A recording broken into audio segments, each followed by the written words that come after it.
They're not going to impeach him. I think Chad is absolutely right. 67 votes are required.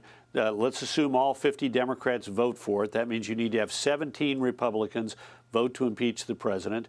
5 yesterday indicated a willingness to do so by saying we're willing to proceed with the impeachment. 45 said this is unconstitutional. So you're going to have 12 of the 45 who said it's unconstitutional say it may be unconstitutional, but I'm going to go ahead and vote to convict the president of the charges raised by the House in what we have already voted for as an unconstitutional hearing. So that ain't going to happen. But a censure resolution may happen, and we've had it done before to presidents, President Jackson had such a censure motion passed against him, but there clearly be a simple majority is required. Well, a simple majority is required for that, and it would simply be, on the historical record that the president was censured. So his record would be, his copybook would be blotted, as they say, forever until someone gets together the votes to remove that censure, which is what actually happened with President Jackson as well. Interesting. It couldn't stop him from running again, though. No, it couldn't. And look, at this point, that's the only thing that in a concrete fashion that impeachment will do is it will block the president from running in 2024. So think about this. For the average American's not paying a lot of attention to this, but they'll pick up that the House did this in a hurry, that there was no due process, that there's issues about whether it's constitutional. They'll say, really, is it good for our country to do this now that he's out of office? And, oh, the only reason you're really doing this is in order to keep him from running in 2024 when we, the voters, get to make our opinion known about whether or not we want him as our president at that time. And he doesn't give a darn about the Constitution. And so our democracy is at stake. We must convict him, and we must take away his power.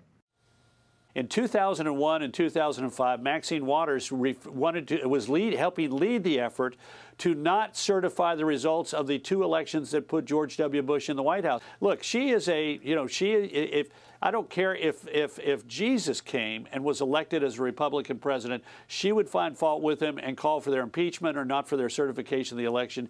She's a backbencher for a reason, and it's that she keeps saying crazy stuff like this. Wow. Karl Rove, great to get things kicked off with you this hour. Thank you for being with me. You bet. Thank you, Harris. You bet.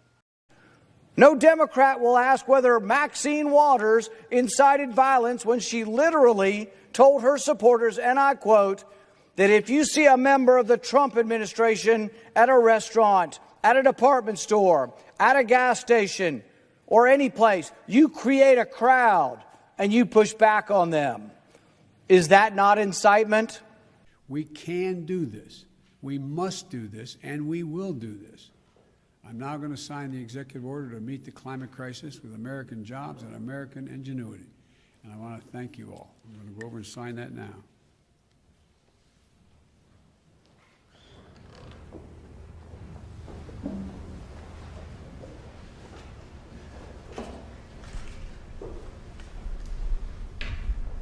Use the right pen, sir.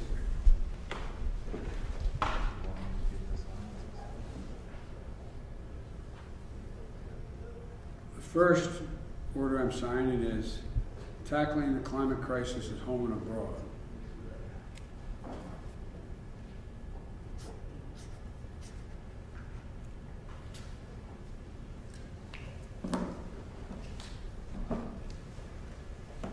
Thank you all for your time. Sir, what sacrifices are you asking Americans to make? Thank you. Mr. President, will you just bring back the emergency on climate change, you guys? Sir, after the Republican voting, do you still support the impeachment process? Still support the impeachment process? Thank you, sir.